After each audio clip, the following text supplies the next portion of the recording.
Hello guys, we are back with our next lecture. In this lecture, let us go through the relation between disaster and development.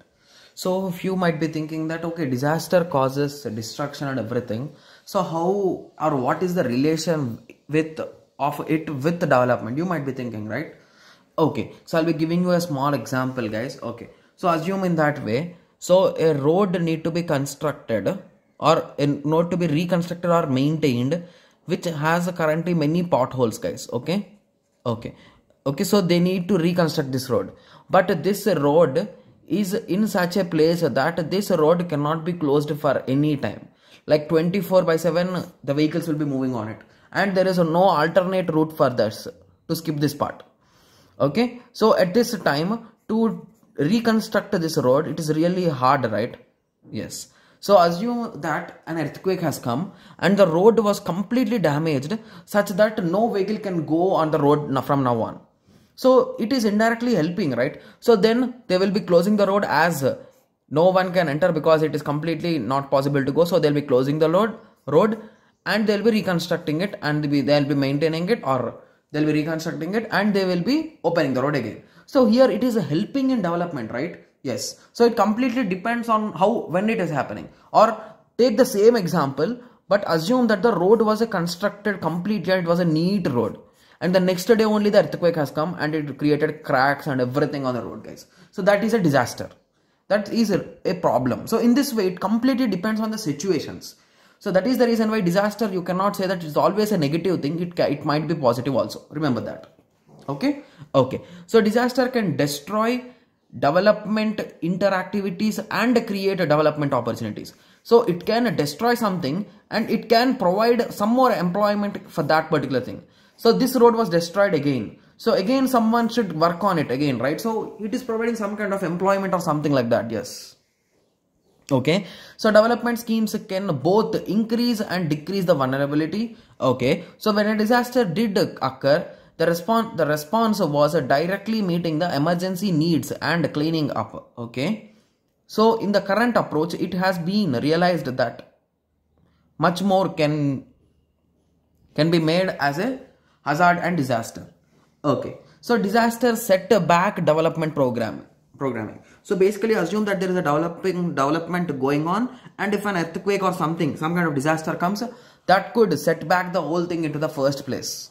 Like assume that the road was reconstructing, okay, and unfortunately the earthquake came and it will be destroying the whole thing. So indirectly the road was what previous situation it wasn't, the same situation has returned back. So that is nothing but setback. Okay, so rebuilding after a disaster provides significant opportunities to initiate development programs. So assume that a particular building was been in construction, guys. So they gave foundation and all those things, and it is being lifted up. So like they are constructing it like one layer after the other layer. Okay, so unfortunately the earthquake came, and while construction only they noticed that this building cannot withstand.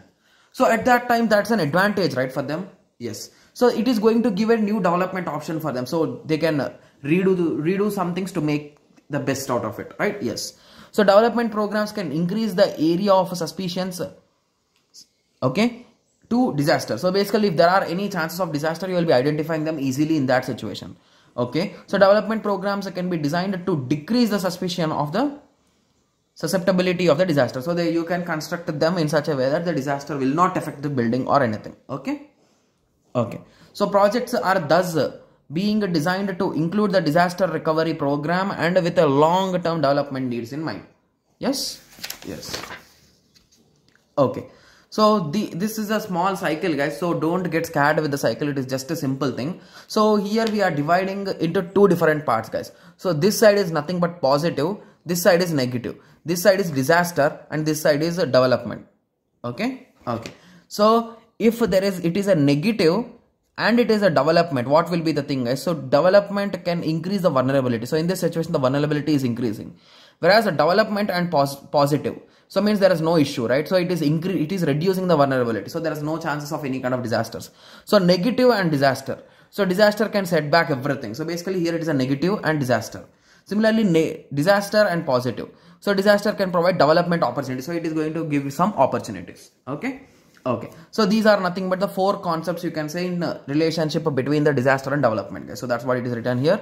So disaster effects vary from the hazard type or disaster. So it completely depends on the situation and the disaster which is occurring. Okay, and the vulnerability varies between different societies and economics. So basically depending on the budgets and all those things also it depends. Okay, so newly initialized economies like rural economies, small island economics, and highly stressed economics, these are a bit in safe zone. Okay. So I hope everyone got a clear idea about the relationship between the disaster and development.